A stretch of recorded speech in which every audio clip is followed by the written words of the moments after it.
People are struggling and suffering with the current cost of living crisis.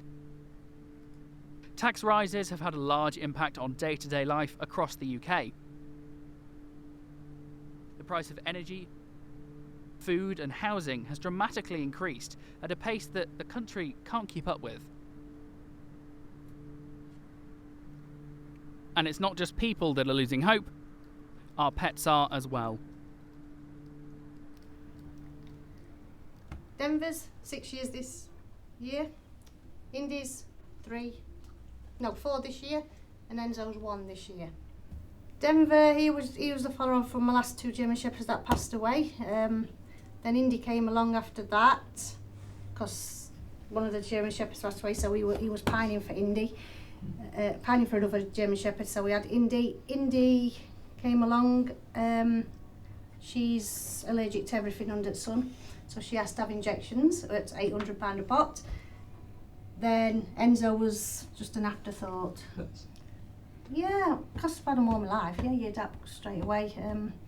They're destructive and they break things and cost a fortune, but yeah, you adapt quite well to them because you've got them all the time. Yeah. They are part of family, they come first basically. Pack mentality. Yes. Dogs first, humans second. Yes, obviously insurance has gone up, cost of living crisis, they're all insured. Dog food's gone up, so we have to find online to find the food what we have, which is the cheapest. We took advantage of NHS discount when Pets at Home had that 10%, so it makes a difference with cost of living crisis. And obviously Indy's insurance went up with her injections, so yeah, everything's extortionate at the minute. Like I say, everybody's different, everybody has their own opinions, but me, I'd feed these before I'd feed myself, because they're my responsibility. Obviously not everybody's in the same boat, so it is hard for people at cost of living at the minute, and it's a shame on the animals that have to suffer, because they're the ones at the end of the line. Don't do it, because it is for life, and if you're not financially secure, or don't do it, because it's going to drain you, and it's the pet that ends up having to be rehomed at the end of the day because you can't afford to keep them. So don't go out and get an animal at this moment in time.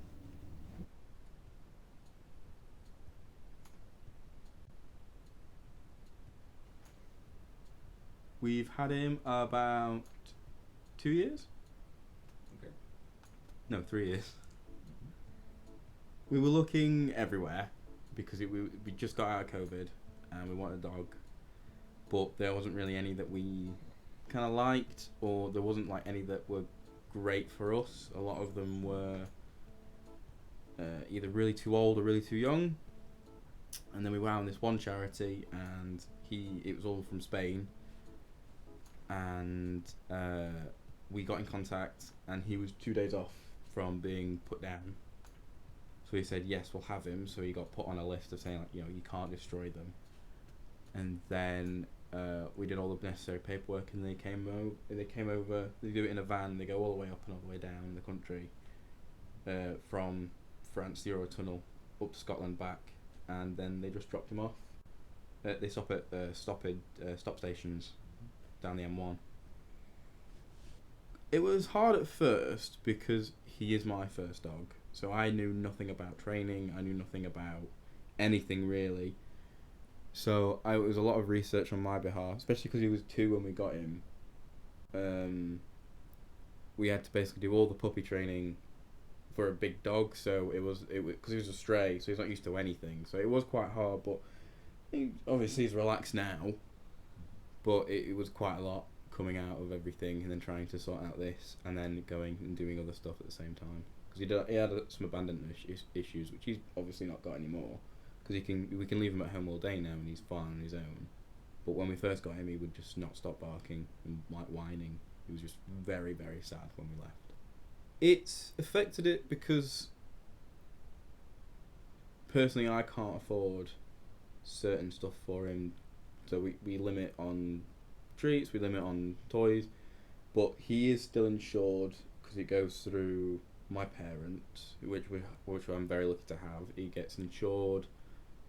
His food is delivered, but it's also the best price, and it's also the best for him. But we don't overdo it with food. It's it's limited. what it says. He needs one scoop or something. That's what he gets. We don't go overboard. If we have extras, little bits, we will give it to him, but it's not affected us too bad, luckily. Oh yeah, he's my little dude. My little bean. I don't think he likes me, to be fair. I mean, I've gone away for weekends and stuff, and he's not bothered. I think he's either really relaxed with me because I'm always with him, so he knows I'll always come back. But I've been away for 3-4 days, and I've come back and I'm like, "You alright?" He goes, He doesn't care. Everyone else comes home after a day of work and he's all, ooh. He's very excited, but I come home and he's not bothered. But I think that's quite good. I think he knows I'm always going to be around. I think if you're comfortable and you can afford it, I'd adopt. If you can afford, if you want a specific breed or anything like that, I'd say do what you like. But if you could adopt, because there's too many dogs for some reason that aren't being adopted, yet everyone seems to be getting purebred, brand new dogs when there's nothing like he's 2. It's 2 years that you miss, and it's very sad. Which I've recently thought about. It's 2 years less I get with him, but he gets 8 years with us, so it's better. But if you can't afford it, don't do it. We're just lucky.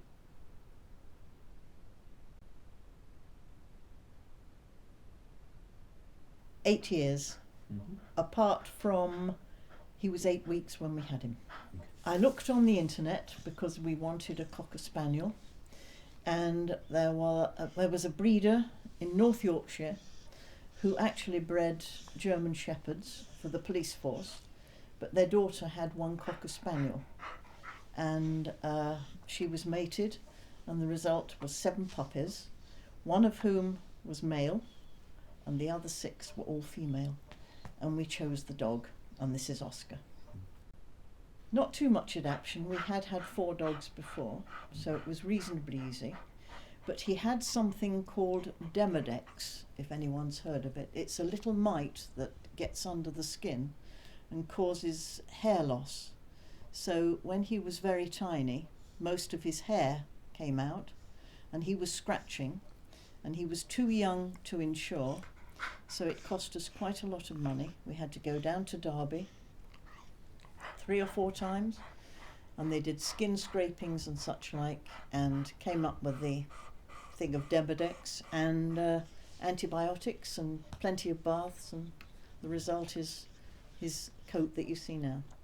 If you take on an animal, you have to be prepared for all the sort of changes in fortune, and it really hasn't made much difference to us. No. Think carefully, because they are an expensive item. It's the sort of hidden things that you don't think about. You think about feeding, you think about exercise, but you don't think about vet's bills, and that can be very costly. I feel very sorry for them, because it must be a terrible wrench, and therefore I think before you have a dog or a cat or any animal, you've really got to think very carefully.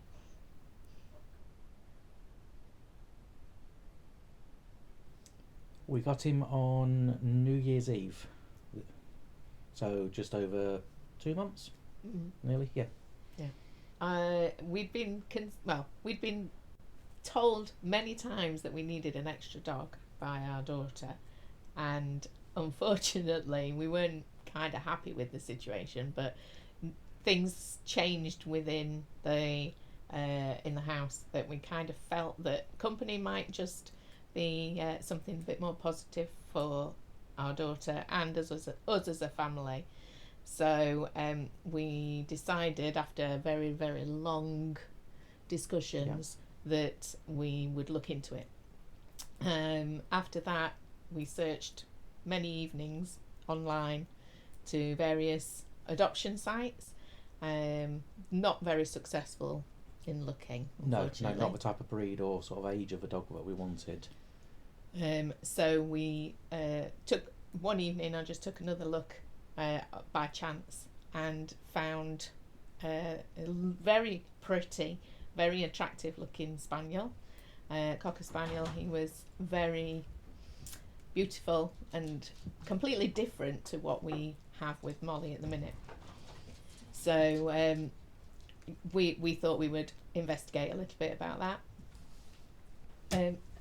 We decided that we were going to look into getting a second dog, because we were feeling that it was something that the house could manage easily, and the want was growing on us. Yeah. We were kind of getting more interested in looking at another dog, and so we looked on all of the charity sites regularly. Most evenings we would be seen scrolling through the phone, trying to find this, what do you think of this, what do you think of that. We weren't having much success, but we thought or felt that we would find something suitable. So after a few months of looking, I did another search just on the off chance and found a dog called Billy, a Cocker Spaniel, who was very attractive, nice blonde hair rather than the dark black that we currently have. And so I thought, right, well, I'll message Mike and find out what his opinion is. He's had more experience with dogs than myself, and you thought it was pretty good. Yes, yeah. It's not a breed that I'd had any dealings with in the past, but I knew people who had them, and they seemed very sort of good, loyal dogs, generally well behaved. So we decided to go ahead and go and visit Billy. So I made arrangements with the person who posted online through Gumtree, and they got straight back to me on Messenger, and I asked a few questions regarding a bit of history, and again we seemed happy with the history, so we thought we would arrange to have a look and go and visit. Yeah, which just happened to be on New Year's Eve. So we drove all the way up to Leeds to go and see Billy. During that time it was heavily raining. When we got to the address, Billy was outside with the owner, just returned from a walk, absolutely soaking wet from where he'd been playing in the local stream. And Billy sort of took to us pretty much straight away. We took our other dog Molly so that they could meet, to make sure there wasn't any problems with dogs themselves, and everything seemed to be absolutely fine. So we went ahead with the purchase and took him home with us. He was a bit malnourished. We were concerned for him, but we felt like he'd be a good addition to the family. We've had to cut back on some bits and pieces. With Molly's age, the pet insurance was getting a lot more expensive and for less return. So we decided to take the decision to cancel her insurance, on the basis that anything was to happen, she might be better off not to be operated on or something like that. So it was quite a difficult decision, but one which we felt was fair to her and her sort of life and things like that. And when we were looking and researching Bailey's breed, we were seeing what kind of things a Cocker Spaniel needs, because obviously we've got no experience there, and they were all like, you need special food so that they have a special coat and this, that and the other. And unfortunately we can't afford to pay anywhere near the price of specific food for that specific breed. I think it was like 6 times more expensive for the proper foods than it is for the sort of generalised one which we buy from the supermarket, which our other dog has been eating for a long time without any sort of issues at all. Yeah, we're not sure what vaccinations he's had, so we've got to look into re-vaccinating if necessary, so that's an additional cost on there for us as well, which, you know, at the time we weren't sure about what the situation was, but yeah, it's all going to kind of add, and we have to think about adding that within our monthly budget now. We're lucky we're not too affected by the financial situation. We're not well off, but we're definitely not poor. But I can understand some people on a much lower wages or on benefits, they've got to put food on the table for their family rather than the pets. So I can understand why some people would go down that route of rehousing their animals. And I could understand how difficult it would be to actually hand over the dog, because, you know, even though we've only had Bailey for a couple of months, you know, we do feel like he is part of the family, and we'd be absolutely gutted and very upset for quite a while to have to give him up, either dog at that point. And so I could understand how difficult it would be, but it is an asset to the family makeup, really. When you're on your own, you're not on your own. So like mental health wise, I think it's really quite good to actually have that in your life. This RSPCA rehoming centre, located in West Norfolk, is overcrowded with animals. Their owners have little to no choice but to surrender these furry friends during this cost of living crisis. They are trying to maintain capacity with a long waiting list, and to manage their own financing of vet bills and care for the sheltered animals. The crisis at the RSPCA centre has deepened with the changing times. Compared to 2022, the site's expenditure has increased by £46,000, with the majority of that cost going towards the running and providing the care to the animals. So I'm Emily and I am the animal centre manager here. So I look after all of the staff and all of the animals. It's my job to make sure everybody's doing what they're doing and all the animals are okay.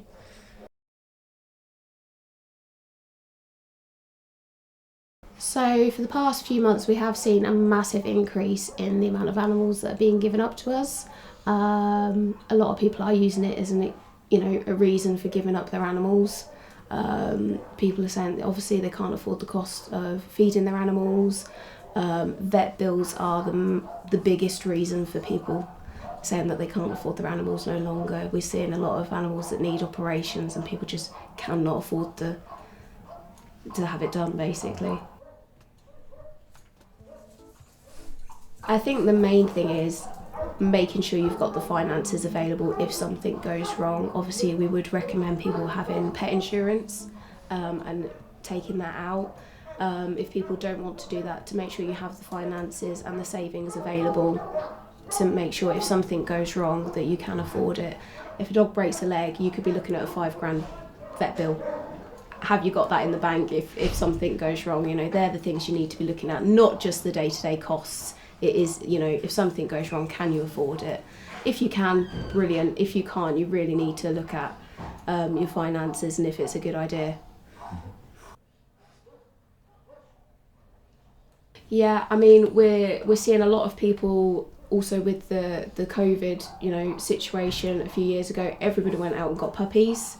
People have been at home with those puppies, and these dogs have grown up with people in the home, and they're used to people being at home.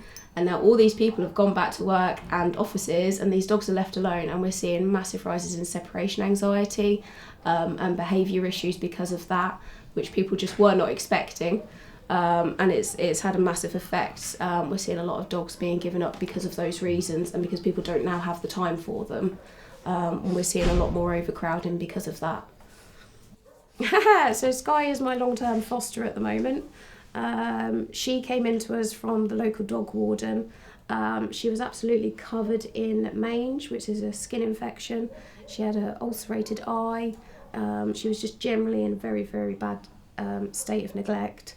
And I just fell in love with her when I saw her, and she's doing really, really well at the moment. She's just waiting to be spayed and have some entropium surgery on her eyes to fix those, and then she'll be good to go, really. My name is Carl Saunders and I'm the branch manager for RSPCA West Norfolk. So my role here at the RSPCA is to oversee the complete running of the branch. So that is everything from income generation to health and safety to the 3 charity shops that we have and everything in between. We've seen massive changes since the beginning of the COVID pandemic.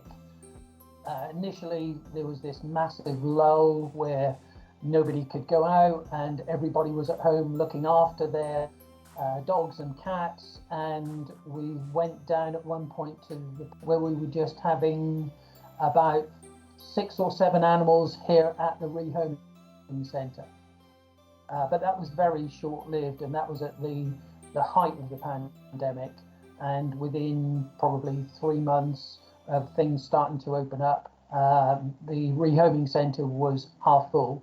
The good thing there was we are fully self-funded, and that means that because our shops were all closed, we had virtually no income, but we didn't have a huge amount of animals to look after as well. So that was thankful, really. But it didn't take long for things to change, and now with the financial crisis, the problem we're seeing is that the vet bills are what are really hurting people. We offer welfare vouchers to the general public of our area, where we help financially with support for their vet bills, whether that's just regular neutering of cats or unexpected vet bills that are just unmanageable. And I think the other issue is dog ownership in particular exploded during the pandemic. And while people were at home and on furlough, that was all fine. And when they've now reached the point where maybe they were working part-time, they're now having to work full-time, they just don't have the time for their pets. And it's just horrible to think that some of these dogs in particular are being left for 8 hours or more than 8 hours at a time.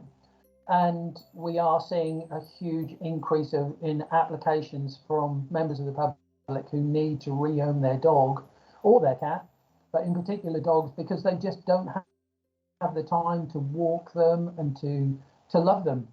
And it's heartbreaking. Support from the public is ever important to keep this vital service going. All these stories have one thing in common: love and nurturing, whether it be in a home or a shelter.